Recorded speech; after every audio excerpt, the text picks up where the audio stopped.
সুযোগ আছে। আমাদের প্রধান অতিথি সাহেব ওনার দিক নির্দেশনামূলক বক্তব্য রাখবে। আমি আপনাদের সবার কাছ থেকে বিদায় নিচ্ছি। আল্লাহ আপনাদের সহায় হোক। আপনাদের সফলতা কামনা করে 12 তারিখে ধানের শীষের বিজয় কামনা করে বিদায় নিচ্ছি। লালমাই থেকে নাঙ্গলকোট 12 তারিখ সারাদিন ধানের শীষে ভোট দিন। আপনাদের স্বপ্ন আমার অঙ্গীকার। আল্লাহ হাফেজ। আসসালামু আলাইকুম।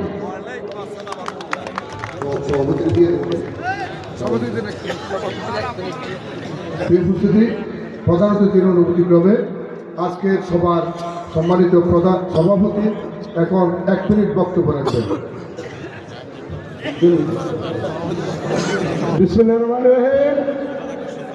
নাঙ্গলকোট উপজেলা পৌরসভা বিএনপি আয়োজিত আজকের এই ধানের শীষের প্রতীকের নির্বাচনী জনসভার সম্মানিত প্রধান আকর্ষণ আপনাদের সকলের নয়নের মণি, নাঙ্গলকোটের মাটি ও মানুষের নেতা, নাঙ্গলকোটের কৃতি সন্তান, সাবেক সংসদ সদস্য আলাল আব্দুল গফর মিয়া সাহেব, মঞ্চে উপস্থিত আমাদের প্রিয় নেতা নাঙ্গলকোট লালমাই থেকে যিনি ধানের শীষ প্রতীক নিয়ে নির্বাচন করছেন, আমাদের প্রিয় নেতা যারা মোহাম্মদ ভূঁইয়া সহ উপজেলা পর্যায়ের সকল নেতৃবৃন্দ উপস্থিত, বিভিন্ন ইউনিয়ন থেকে আগত বিএনপি যুবদল ছাত্র দলের নেতৃবৃন্দ, পৌরসভা থেকে আগত নেতৃবৃন্দ, ট্রেজারি বেঞ্চে আমাদের অনেক দুর্দিনের দুঃসাথী নেতৃবৃন্দ এখানে আছেন।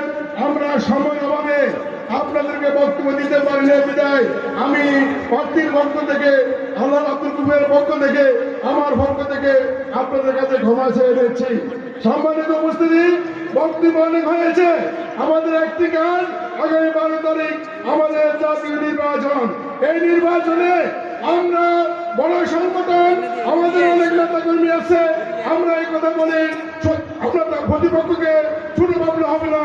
আমরা সবাই ইনশাল্লাহ আগামী 12 তারিখ আমাদের প্রার্থী মহাসভা মিলে জয়যুক্ত করতে হবে।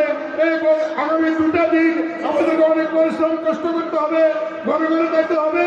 পাশাপাশি সবাই নিজ নিজ দায়িত্বে মা বোনদেরকে আপনার ঘর থেকে নিয়ে তার শিল্প থেকে ভোট দিবেন। মা বোনদেরকে বিদায় করে দিয়ে আপনারা কেন্দ্র অবস্থান করবেন। কেন্দ্র থেকে আপনারা নেতা সিট দিয়ে আসবেন। তবে একটি কথা বলি ভাই, আমাদের 97টা কেন্দ্র, আমাদের সকল নেতৃবৃন্দু যারা আছেন সবার কিন্তু জবাবদিহিতা আছে। তাই আমি বলবো সবার কেন্দ্রে বিপুল ভোটে পাস করা